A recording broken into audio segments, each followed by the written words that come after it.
What up, world? It's your boy Mark Walter, War Super Fact Show, Super Fast Network. Today we got with us one of the illest lyricists in the history of NYC, Tom Gift. How you doing Mm. today, man? I am golden, brother. How are you? Chilling, chilling. You know, before we get into anything, I want to tell you something. A way that you've inspired me throughout the years. Much like yourself, I don't feel that I always get the level of results for the level of quality product that I give people. And Mhm.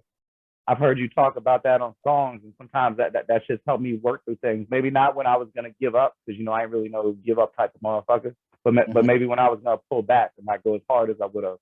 So I Yeah. just want to let you know that there's been times where in my career I'm down a little bit. You know what I mean? And things you've said on your songs have helped to inspire me. And kind of like you, like I ain't trying to be like vain or nothing, but a lot of times I get the respect from a real, and that matters more to me than some social media bullshit or whatever. Appreciate that, man. I'm glad I can inspire, man. I get a lot of messages. What you just said, I get a lot of inboxes from people saying the same thing, and that's just my goal, man. Them tough nights to get through them, and you know what I'm saying, to write about them and inspire people is a gift that I have, and I'm glad I can reach you like that, good brother. I think a lot of it though is it you don't got no cut cards it ain't just social media. Like for years, rappers only show their best side. You know what I mean? And like it seems to me, you've always been a little bit more honest, especially about people be too cool to admit that they had a job when they coming up, Oh, or whatever, mad shit they too cool for. And you always spoke on it, and most of us done had that shit. yeah, it's easier for me to just be honest, and I think more people relate to me because I am honest and because I don't have anything to hide. I'm genuine. I'm real. I'm from the hood.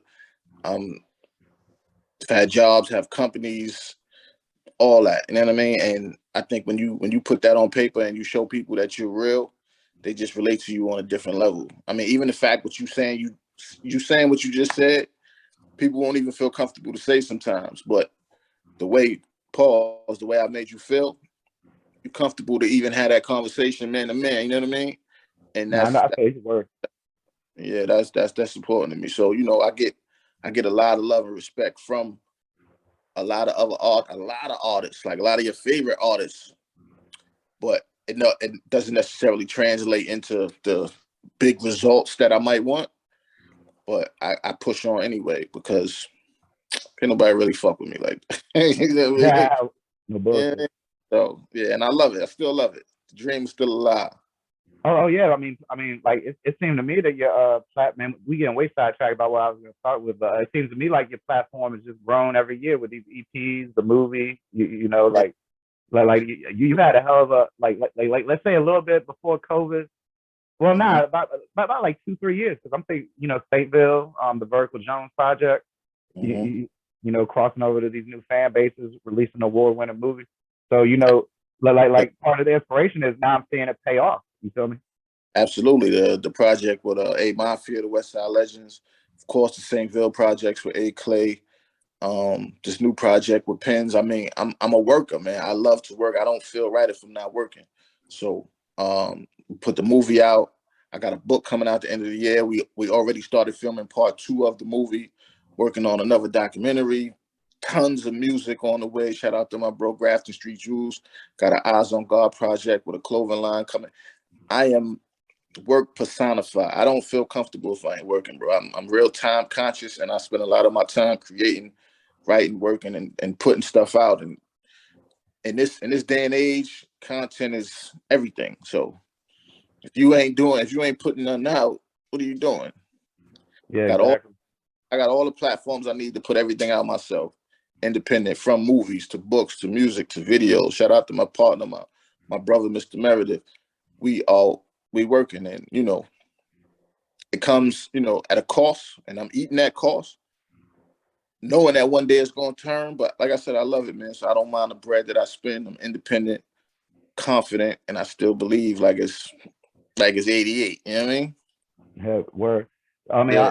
I'll jump ahead then because you know the main thing was to talk about the Penz jump, but we'll get to that real quick. I was gonna ask you, but so I'm glad to hear that there's gonna be a better days too. And you know, I just gotta say a shout out to that man T Sexy. You know what I'm saying? One of my favorite actors in the history of independent cinema. Listen to me. T Sexy got his own cult following fan base that I can't go nowhere without people asking for him. He got another album coming. You know, he's dominating the movie. It's you know, it's work again, bro. It's work and the freedom to be creative and do exactly what I want to do when I want to do it. Really not give a fuck about nobody's opinion. Just, you know, to be creative and be an artist. And it's a great thing, man. So to touch on me and Penn's project, Lost Souls out everywhere. We was working on that project, I want to say started about a year to 18 months ago. So that project kind of been in the tuck. I was actually kind of holding it for the movie, for part 2, for the release around the movie. But Penn's hit me about 3 or 4 weeks ago, like, yo, bro, we gotta let it go. I know CJ McCollum getting traded and shit. You know what I'm saying? Yeah. You know what I'm saying? So you could tell by some of the bars, like when it was recorded, he was still on the Trailblazers. You know what I mean? But I mean, it still hold up though because what their backcourt is still what it is. You know what I mean? Exactly. So I definitely give Penz the salute for, like, yo, let's put it out, man. It's summertime, the people need music, and we dropped it, and the response to that has been incredible. Like, incredible. It's like, you know, you tend to think that people might have forgot or people wasn't really interested because that was so long ago. The stuff me and Penz did on the Public Enemy. Oh yeah, bro. I got all questions about all that. You know what I'm saying? And it's literally, it is like a cult like following, man. People didn't forget. People were checking for it. People are listening to it. People are sending me quotes and sending me music clips and all that. So I'm like, oh nah, this is dope. So you know what we gonna do? We gonna start working on part 2 and put another one out. We got some visuals coming, and it's you know, it's a great thing. Penz is a dope artist, real easy to work with, real creative, real inspiring. He still got that new energy, you know what I'm saying? Granted, we both was kind of in the same situation with the Diplomats and didn't quite get our shot, but it didn't kind of deter us from the mission, you know what I mean? So, you know, that stamp and that bird is kind of with you, whether you like it or not. But I embrace it. I love it. I'm never gonna act like I'm not or wasn't affiliated with one of the greatest movements of all time. You know what I mean? So anytime I get to work with anybody from there, I'm doing it. You know what I mean? So free my bro A-Mafia. See, I was gonna ask you about that. You talked to him? We did yeah, we talk all the time. You know, we write. You're able to send messages back and forth. He in good spirits. So he know that all the fans out here, you know, thinking about him and still jamming. Absolutely. He gonna come home and get right to it, and I mean, as he should. You know, the project, the Upstage project I did with JR, Hell Rel, 40 Cal. Shout out to them. So it's just constant work, bro. It never stops. And like I said, anybody, anytime, somebody affiliated with the Dipset or Diplomats reaches out to me and ready to work, I'm ready to work. So, hey, the Jones you did with Fred Money, I always thought that y'all had a good chemistry. Them Jones would be on those like $8 million mixtapes. Yeah, absolutely. That's you do your homework. You in tune. I appreciate that love, man. Fred Money is my guy, man. Fred showed me a lot of love when he didn't have to, and I always salute him and appreciate him. Matter of fact, I'm gonna have to get a project done, Fred. I'm talking about now that you done said that. Hey, shit, I'll definitely be checking for that. Yeah. I mean, like I said, bro, I'm on a lot of things moving right now. My bro Bathgate, he just put out a project, Nobody's Innocent. My bro A-Clay, we on there getting busy. My bro Ray, the Connect, just put out a project, Hurry Up and Wait. I'm on that. Me and Penn's project, me and A-Clay got tons of music on the way, bro. Tons of material, tons of content. You talking about Bump That Bathgate? Absolutely, yeah. You know, we from the same hood. We day one from the same project. Like my building right here, his building right here. So we've been working with each other for years. But he just recently put out a project. I want to say, what's today? Today the 5th. About a week ago. I'm gonna have to check that out. What's it called? Shout it out, shit. Streaming platforms called Nobody's Innocent. Fire, super fire. And my bro, you know, because Saintville is not necessarily a two-man group. Saintville represents a part of Harlem where we both from. My bro A. Clay being from St. Nicholas Terrace. I'm from Manhattanville Projects. We put the names together. But we represent a collective of artists from that area. We just the first two kind of out the gate. Bath is an independent artist just like we are, but that's my brother. So for us to do records and to get busy, it's nothing. It's just like with Penz. Like you put the call in, it's done. It's no problem. So you see how the chemistry is there with whether I'm with A. Clay, whether I'm with Penz, whether I'm with Bath, whether I'm with A-Mafia. You get the right people in the right situations, and the creative juices get the flow and pause, and the magic happens. So I'm just glad that people like you and the fans have consistently stayed with me on this journey and supported me. And y'all be surprised, like y'all like, my music might inspire you, but your words, which is music to my ears, keeps me inspired as well, keep me going, make me realize, all right, I'm not bugging out. There's people who are listening. There's people who are affected by what I do. And that just motivates me to keep going, especially from, the highs and lows of pursuing this dream and then actually doing the movie, and kind of the movie giving me new life is like, because I'm able to put my own music in my own movies. So I'm never going to stop. And when I tell you the love, bro, all over the world, I'm talking 7 different countries, every state. You won a Canadian award, right? Canada, India, Europe, Africa.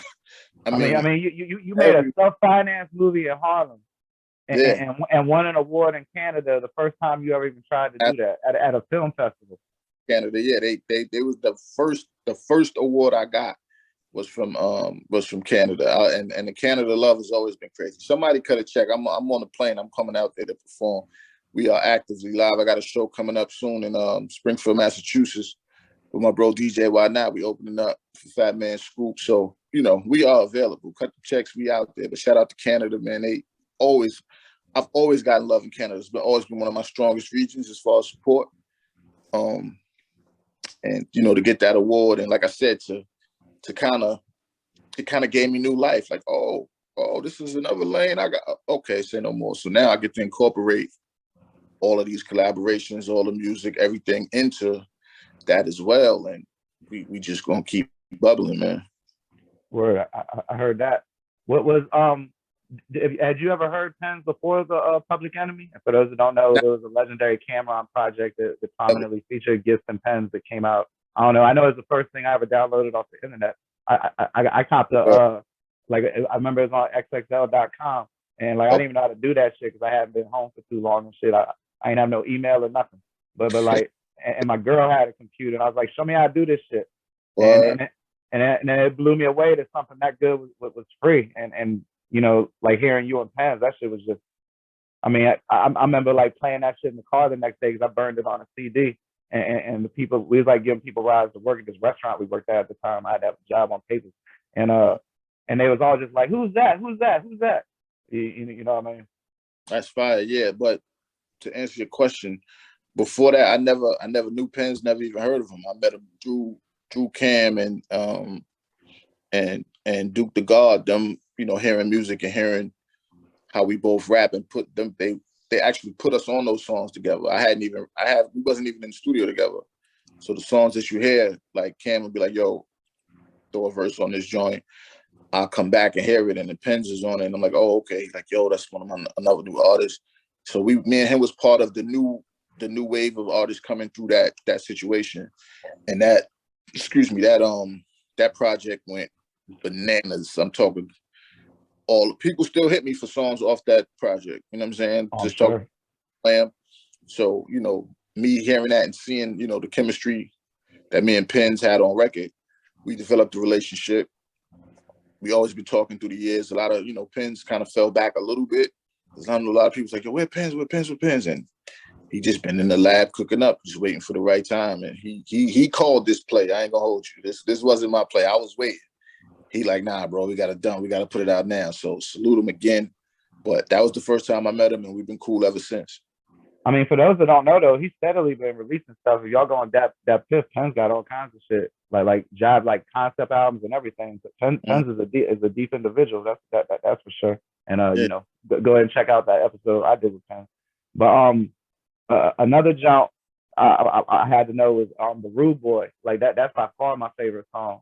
You know, not to disparage any of the others. I just love that shit. But but who produced that? that's damn, he changed his name, but it's my I got it from a kid. His name is Hustle Beats. Hustle Beats. He sent me that, and he did Lost Souls as well. He sent that about, like I said, about a year ago, a year to 18 months somewhere in there. And we had it in the tuck. But when I first heard it, I was like, "Oh, nah, this is crazy. We are doing this record, and it, you know, it fits me in Penn style, the tempo, and Yeah. it's that those two is a lot of people's favorite joints. So I appreciate that, B. Dog, I got like this playlist that I only add like shit I consider like the most legendary shit. Like that shit got like Led Zeppelin type shit down to like you know like walk this. I mean anything that I consider like hands down five mic classic. And I heard that jump once and added it to that playlist. Like I'm gonna be listening to that song the rest of my life. Like no bullshit. Like That's anybody if y'all want give the project the Pepsi challenge. Look up the Gifts Penz Lost Souls and listen to Rude Boy, the first track, and I guarantee you'll listen to the rest of it. absolutely. We on every streaming platform. You can find it. Videos coming and everything, man. That's love. And then on the song Fans, you know, like you ain't flanging on that joint. Like you do share anytime a fan, you know, shares or you comment on it, interact. Like I've always noticed how you interact with the fans. But I'm curious how the fans interact with you. Like if, off the top of your head, what's like the most I'm not necessarily touching moment with a fan, but like just something that's memorable to you in a super positive way. Bro, and a fan got my name tattooed on him. And I thought it was some Photoshop crazy shit. He literally videos he showed me. He had my name tattooed on him. So I'm like, yo, I was speechless, bro. You know what I'm saying? Like I was literally speechless. And it was because he was a fan of the music. And then when he reached out, first he couldn't believe that it was me reaching back. But you know, artists, and it's just levels, and I'm just honest about the level I'm on. And there's no reason that I'm not communicating with my fans at this point. I'm busy as shit, but I'm not that busy, and I'm not too big. And I really appreciate the love. You know what I mean? Like I wish my favorite artists would talk to me. So to know that I'm somebody's favorite artist, and when I hit them, the love that I know that comes through, even through a message and stuff like that. And I've had conversations with fans and all that. So when the dude was like, "Yo, bro, I need to show you something," he showed me the tag. I was speechless. But it just goes to show, you know, a response, a like, a reshare, a thank you could go a long way. Yeah, hell yeah, damn, yeah, that's super. What's up? Then another song, you know, like the theme on Backcourt was balling, but I also heard on another song you said you balled in the early '90s. Now, So I'm curious. yeah, Okay. no, it was more like killed a lot of people with the ladies. Yeah, I was Yeah, getting. yeah. So that's what I was about to say. Tell me about your career and like, did you ever Yeah. play against like God, Sham God, and people like that? Nah, Sham was 2 or 3 years older than me. So I watched Sham coming out. He was crazy. He was one of them guys in Harlem. But I came under him. I actually played with his little brother. But for my age range, so I played like with Ron Artest, Elton Brand, Lamar Odom. Okay. That's my class, my age, and we all played on the same AAU teams. You know, they went on to the pros, and I had a child early. Once I graduated, I was gonna go to JUCO, but I said in my songs, we got pregnant, and I chose fatherhood over my music career, my basketball career, everything. You know what I mean? And but did I get busy? Hell yeah. I still got some of the newspaper articles. It's some of the stuff will be in the book that I'm putting out at the end of the year. Still got some pictures, newspaper clippings, and you know what I mean? I got busy. If you You go ever around, ball with like Mason Cam and them? nah, they was older than, so they was Sham age. Y'all would never be like at the same park though. Like I used to ball with cats way older than me. But you know, see, in Harlem, everything was kind of based on age groups. So if I was in 13 and under, they was playing 16 and 17 and under. So I would never play against them, but I would see them. Like Like you talking like people. I don't know if people really understand. I said it before, but nice. Yeah. Cam is NBA nice. You know what I'm Yeah. saying? Dead serious. So trials and tribulations and things happen, but in Harlem we take basketball really serious. Like basketball and rapping is basically all you can do unless you're selling a whole lot of cocaine. You know what I mean? So it was a lot of us really getting busy, and we transitioned from basketball to rapping. But That's it. That's still the move. Like I got the impression it was more like heroin and fucking pills these days, or for real in mad places, yeah, I'm saying, like hoods like meth and shit. Like that should be geeking me I out. The mean, motherfuckers are smoking meth. hey man, niggas smoking what they smoking. In my era, it was cocaine and crack, but Right? Yeah, me too. heroin always been there. But I it was. I, I think we about the same age. Oh, I grew up in DC during crack. I seen all that shit. okay, so you PG County, yeah. Oh yeah. the mecca of crack. Oh yeah, yeah, the mayor and all Yeah. that shit. Bro, I remember like the first week of crack. I mean, it wasn't really the first week, but first it was just like fly cats and shit, right? And like a month later, I'm not even trying to make fun of them, but like the I teeth be know. gone, dirty. Nah, you said the first week of crack. Like that's hilarious. I might have to use that line, bro. That's hilarious. But it was though. I remember it was like a party at first. You know what Yeah, I mean? nah, Because I had like some wild like uncles and shit. Like, well, I ain't gonna get too much into it, but I was around that shit way too young. And yeah, and, and at first it was just like some people around me had a pool and they'd have pool parties, but they were some hustlers, and the hustlers would come and party with them, and they used to do like little 20 bags of cocaine, but they do like, and it's like some like mid '80s shit. They do bumps, and so like they wouldn't do shit compared to like Hollywood people or some shit. And then one weekend, somebody brought some crack over there, and it was all she wrote in less than a month. it turned into a fiesta over there. Yeah, Yeah, square biz, square biz. cocaine is a hell of a drug. Yeah, yeah, but we all got our bouts and come through it. You hear it through the music. Shit, I don't know nobody who didn't deal with it on a certain level, either it was family members or personally. So Oh that's yeah, that. or just the whole neighborhood getting fucked up. You know what I'm saying? Like Yeah, that shit, it affected the squarest of squares to the most, wildest of savages. You know what I'm saying? yes, sir. Yes, sir. And it comes across in the music. You hear it like we ain't lying. Like, we try to, make the most entertaining stuff possible, but we ain't lying when we talking about some of the things that we've seen and been through, and you know what I mean? So, but somebody hit me the other day. It was like, yo, I really appreciate that fans record. So it's crazy you say that. But again, from my belly, it is sincere. Like, it's so many artists to choose. Like it's 93 million artists uploading music right now. And for Word. choose mine, I appreciate it because I don't, and like I got everybody on my playlist either. I'm real selective about who you know what I'm saying, listen to. So when I'm chosen and I know about it, it takes me 3 seconds to respond to people, man. And sometimes I can't respond to everybody because it get crazy. But I literally try to hit everybody back. I mean, I wouldn't even be talking to you now if I was too big to check messages. You know what I mean? Like it'd be crazy. I can't miss no opportunities. I need all the love and I appreciate it. So I try to show it. You know what I'm saying? I try to show it. I appreciate it too. For real, I know we both trying to get to the NBA Finals game, so I just got a couple quick, like basically like little career questions. You All you right. you got like mad quotables. You know what I'm saying? I know this one thing. I might misquote it, but you said something like when I say it from my belly, you can tell I'm sincere. Some around along those lines, but like real quotables, not like the quotables nowadays, which is Yeah. like the best way to compare a motherfucker to some weed before after you kill him or some shit. But what's the time? I don't know if you write or if you memorize whatever your process is that you came up with something that even made you yourself be like, damn. The funny shit is I don't put it out if it don't make me say damn. So some verses will take me 10 minutes. Some verses will take me 10 weeks. Like I really try to, I'm talking about like more like a metaphor line. You feel me? Because like I said, you got some ill punch lines. I guess they be calling them. yeah.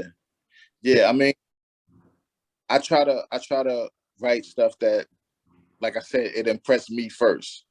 So if it don't impress me, I know it probably is not gonna impress you. And then sometimes I try to write, like I feel like I got punches and lines people ain't get yet. Like the song, me and Cam's song, Kill My Dog. People still don't get that record. And I don't tell them. I let them try to figure it out because I wrote it like a movie. Like, you got to figure out who I'm talking about.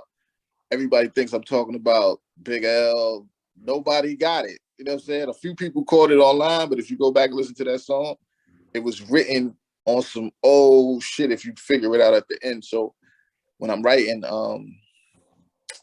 I zone out, and sometimes I look at a line like that they gonna feel that, keeping that, and then I'm like, nah. But then I'm like, oh, that's hard. And it goes on them records, man. But I'm real selective about the music that I pick as well, like beat wise. I know I get on a lot of producers' nerves and shit, but I know what pushes me. So a lot of times, some of them punches might come from the beat. You know what I mean? Like I can hear a beat in the first 5 to 7 seconds if it's gonna be for me or not.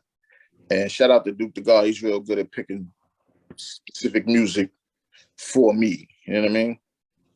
Or another John I fuck with on it, he said something like, don't ever fuck with a man with a gun, flush your crib trash like Stanford and Son. But yeah. you know, like non-punchline division, the verse that stands out to me the most was the public, because I could relate to it at the time a lot, was the Public Enemy John, where you was like, drug dealers don't ask for resumes. Real shit. That's from a real situation that I just got creative with.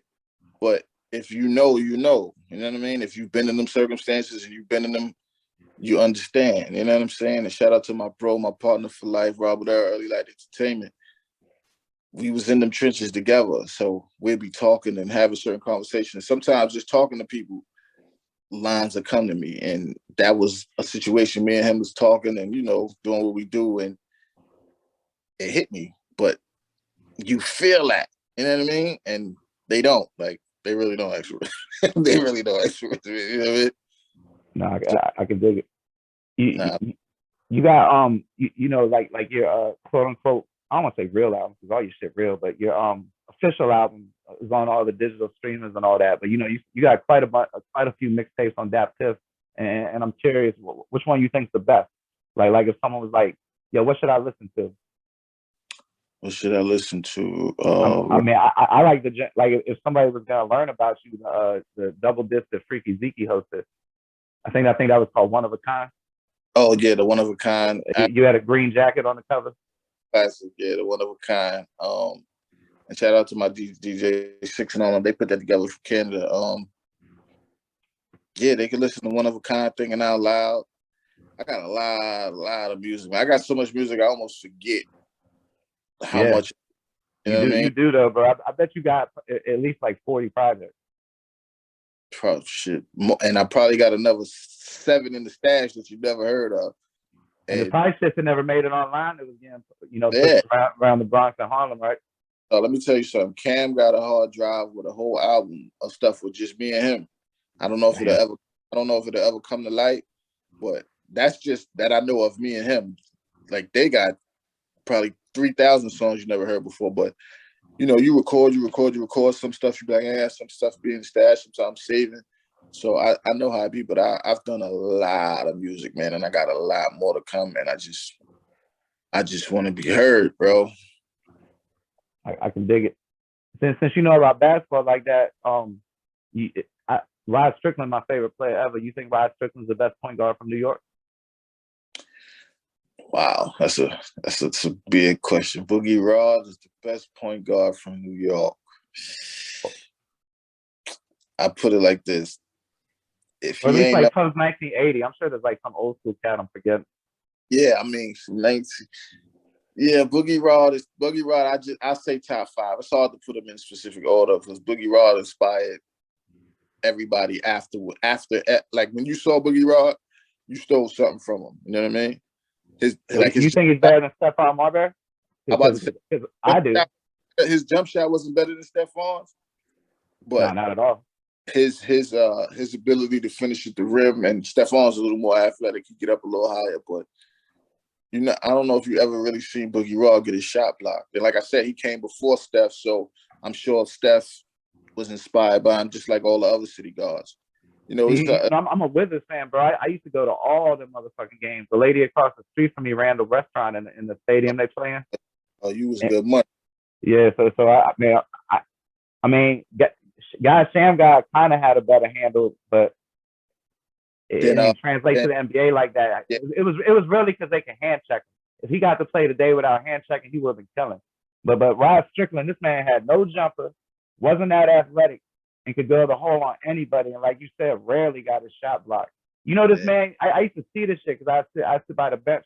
This man used to eat like mad hot dogs and sometimes like throw them shits up during the game and go right back in the shit and bust somebody's ass. That's crazy. I never knew Yeah, that. yeah, Yeah, nah, yeah. Like he was definitely on some other shit. But you know, you got a huge vocabulary. Are you a big reader? absolutely. Read all the time. Love reading. Like I said, I got so inspired by reading. I was like, I'm writing my own book. So putting my autobiography / story out end of the year. And yeah, but I read a whole lot, brother. A whole lot. What's the? I'm always looking for recommendations. What's something you think everybody should read and the last good book you read?